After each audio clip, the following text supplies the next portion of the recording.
So that means we're talking about some of the symptoms that can come up, from fibroids. You've mentioned bulky, mass in the stomach and the pelvic area. That's right. And heavy periods. What are some of the other signs that could come up? And when these signs come up, does it mean that it's getting too late or what? Yes, sometimes by the time you know that there's fibroid in you, it's rather, well, it's never too late, but at that time it will have grown much bigger and other complications will have come in, such as calcification and then compression syndrome. What we mean by compression is you begin to have difficulty in passing urine or micturition, as we call it, and probably you are predisposed to frequent constipation. That's because the fibroid has grown so large and has compressed probably some of the intestines and digestive systems, etc. Also, if it is growing anteriorly, it will also press on the bladder, and then that means you will have frequency of urination, or you always be pressed to go and urinate, or sometimes you cannot even pass the urine because it is also pressing on the urethra through where the urine passes. So those are some symptoms and extreme cases that a woman may feel and decides to see the doctor.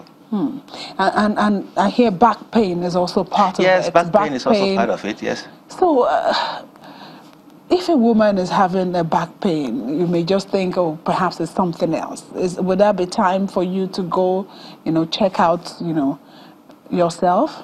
Absolutely. Back pain is not one of the primary symptoms of fibroid. If a woman has back pain, it could be due to something else. But before you have back pain, it means that the fibroid must have either become very big or is really posteriorly compressing on the structures that are just behind the fibroid. And of course, period pains. Period pains can refer to the back, and the nerves begin to pain you, etc. But not all back pains are due to fibroids. Aren't period pains, natural and, comes with it being a woman? Oh, definitely we have what we call, of course, premenstrual syndrome, tension, pain, etc. Menstrual molimina, as we call it, the pains that come along when you have menses due to secretions of some chemicals that cause contractions of the womb, etc.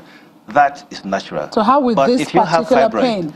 Yeah, the particular pain, if the fibroid causes pain during the menses, even though you had pre-menstrual tension before, but it's now exacerbated or rather increased by the presence of the fibroid. And the presence of the fibroid is not just during the menses. It could also be after the menstrual period. You start having back pains, etc., or pelvic pains. Of course, that's what fibroid does. Okay, let me just remind our viewers that very soon you can join us in this discussion by calling us on 0808-054-2233 to ask your questions and comments. And of course, you can send your tweet at Yomi_O. Are there classes or classification of, fibroids? Or it doesn't matter? It does matter. Interestingly, fibroids can be classified as to the location where they are. The womb is a pear-shaped organ that is in the woman's pelvis that you hardly can feel it except when the woman is pregnant and it begins to rise out of the pelvis, becomes an abdominal pelvic organ. But when the fibroid is there, it enlarges the womb and becomes big such that it now grows out of the pelvis into the abdomen. Now fibroids can be located in 3 places. Right inside the womb where the baby stays. Outside the womb, just on the wall of or between the walls of the uterus, inside the muscles. Then also outside the body of the womb. So it's like potatoes that are put on balls. Those are the ones we call subserous. And then there are those that are also between the muscles of the womb. Because the womb is made up of 3 layers of muscles. And those muscles can develop the fibroid, and we call it intramural, that is intramuscular. Then, of course, the ones that are inside where the baby will stay, which we call submucous, that is inside the endometrial cavity itself. Those are the ones that really give women problem, pain, the heavy periods, competition with the baby, for baby implantation, etc., etc.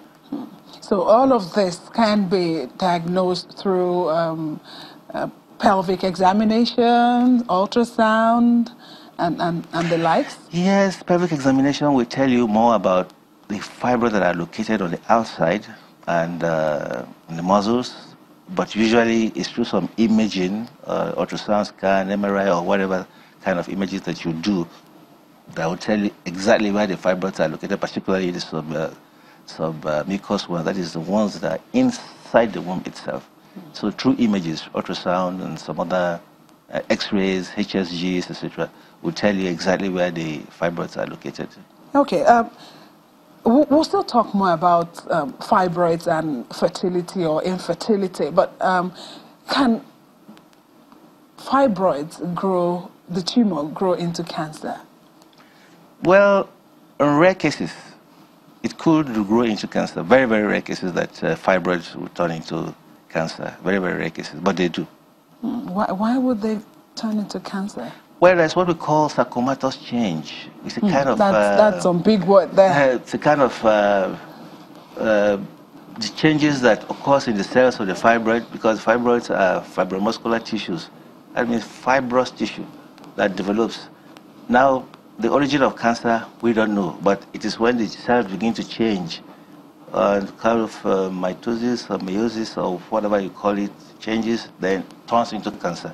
Well, that is why we say fibroids rarely turn into cancer, but there are situations where a few have turned into cancer, a few. Okay. We'll go on a quick break. When we come back, we'll talk more about, I'm sure you've heard, some talks around treatment of fibroids in Nigeria. So we'll talk about the exact way to treat fibroids when we come back from this break.